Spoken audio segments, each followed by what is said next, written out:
Well, this next story is one every young Australian needs to watch because the once healthy 24-year-old man you're about to meet is a double lung transplant survivor after COVID-19 ravaged his body. Now he has a message for all unvaccinated young Australians and a warning some of the images in this story are confronting. 1, 2, lean forward. 3, stand up. Push up, push up, push up. It's the simple act of standing up, but what you're watching is pure determination from a young man breathing in a second chance at life, all thanks to a new set of lungs. Blake, it's so lovely to see you looking so well. I know we've only just met, but how are you feeling? I'm a lot better. I mean, at one point in time, I couldn't even talk. I had a hose down my throat, a hole in my neck, and I was all hooked up to a bunch of different wires. So it's nice to feel a little bit of liberation. On the 27th of March, Blake Bagazzi was among thousands of people at this packed indoor concert in Florida. At 24 years old, he wasn't eligible for the vaccine and admits wasn't in a rush to get it.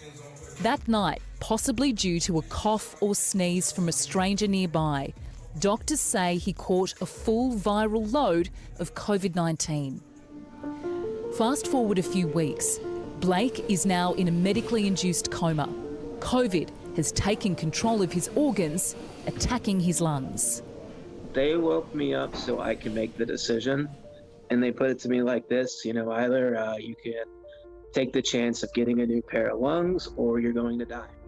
And originally they told me it would take a couple months to find the perfect pair of lungs, and surprisingly enough, it only took 3 days. So I firmly believe that God has a stronger plan for me. As far as you're aware, you don't have any underlying health issues. Is it because you got that full viral load that it attacked your body so much? Is that what doctors think? That's what they're telling me. I've never had any kind of respiratory problems in the past, so it just affects people differently. Some people get it, it's like a common cold. Some people get the flu, and there's a lot of people dying from it as well. So you can never be too safe. This isn't the end of COVID for him. He's going to be suffering the consequences of COVID for the rest of his life. Professor Nancy Baxter has been closely monitoring how the Delta variant is infecting a rising number of young people in the United States and now Australia.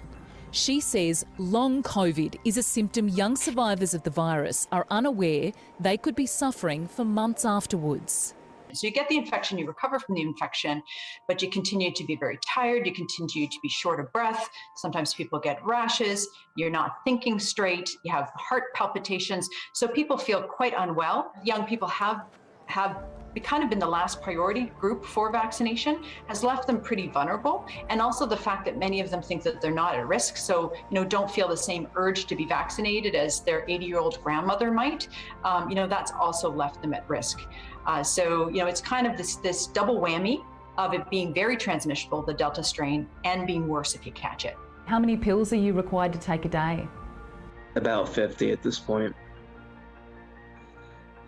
Most of them are anti-rejection medications just to make sure my new lungs don't get kicked from my body. And my life's definitely going to be different from here moving forward. I'm not going to be able to enjoy a lot of the things that I used to be able to. I have to be very conscious about who I'm around, sanitizing everything just to ensure I don't get sick again, because even a common cold at this point could land me back in the hospital. What's your message to young people, even here, young Australians that don't want to get vaccinated, have vaccination hesitancy? Trust in science. This isn't something to take lightly. I mean, at first I was skeptical of it just because it's so new, but look what happened to me. I have to be very careful moving forward, and I don't want anyone to end up in the same boat. Additionally, on top of receiving the vaccine, I'd highly encourage people to sign up as an organ donor as well, because if it wasn't for someone else's selflessness, I wouldn't be here today, without a doubt. Boy, he's incredibly lucky, isn't he? Can you imagine that, being woken from a coma to be told, what do you choose? To try and get a transplant or to die? And I love the message there right at the end, because obviously it's something very close to my heart about being an organ donor. You saw there the results of that. Important messaging around all of that.